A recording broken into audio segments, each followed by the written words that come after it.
मैं हमारे बच्चे तो इतने छोटे छोटे हैं, उनको आज कोई कंपटीशन एग्जाम नहीं दे रहे हैं। वो आंदोलन भी आपके बच्चों का है और आपके लिए लड़ाई लड़ रहे हैं। आप लोगों ने हमेशा हमारे परिवार का साथ दिया, उसके लिए मैं बहुत बहुत धन्यवाद दूंगी। कुछ लोग मीडिया पे कुछ बयानबाजी करते हैं कि खीरसर प्रत्याशी कहाँ गई, मैं नहीं हूँ।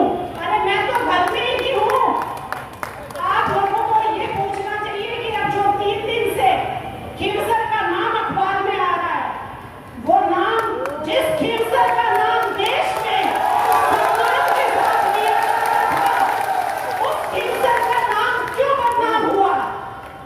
आप लोगों को अपनी ताकत को पहचानना होगा। और आज तो शायद वोट देने वाले भी पछता रहे होंगे कि ये हमने क्या कर दिया।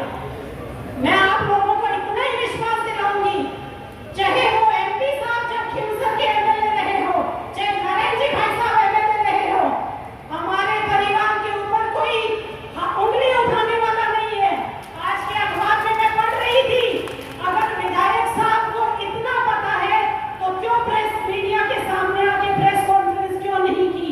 क्योंकि आप लोगों को भी पता है कि वो बोल नहीं पाएंगे। नारायण जी भाई साहब ने उनका बहुत अच्छे से जवाब दिया। आज आप लोगों ने सबने पढ़ा होगा, लेकिन वो प्रेस के सामने आके ये बात नहीं बोल सकते, क्योंकि जो सवाल पूछा जाएगा उसका जवाब बिना सरकार से पूछे वो नहीं दे सकते। और यही वादा मैंने चुनावों में भी किया था कि अगर बीजेपी को वोट दोगे तो ऊपर से चलेगा स्वतंत्र। लेकिन कुछ चूक हमारे लोगों से हो गई, कोई बात नहीं, फिर भी आपके नेताजी आपके बीच में हैं हमेशा, और आपके लिए हमेशा लड़ाई लड़ेंगे। और हम फिर मजबूत हैं।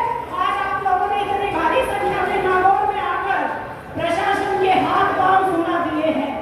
आपने कल से देखा होगा, यहाँ सर्किट हाउस से लेके कलेक्ट्रेट तक इस तरह से पुलिस जाब्ता लगाया गया है कि शायद सीएम और पीएम की रैलियों में भी इतना जाब्ता नहीं होगा।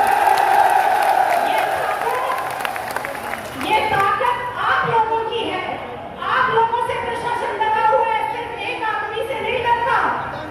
और जो अब बाकी सारी बातें आपको और भी पता है वो सब बता देंगे, एमपी साहब आपको सब कुछ बताएंगे। और आपको इतनी मजबूती के साथ रहना है। आज चाहे आर पार की लड़ाई का ऐलान हुआ है, हमारा परिवार एमपी साहब को आपके पास लौट के जा रहा है।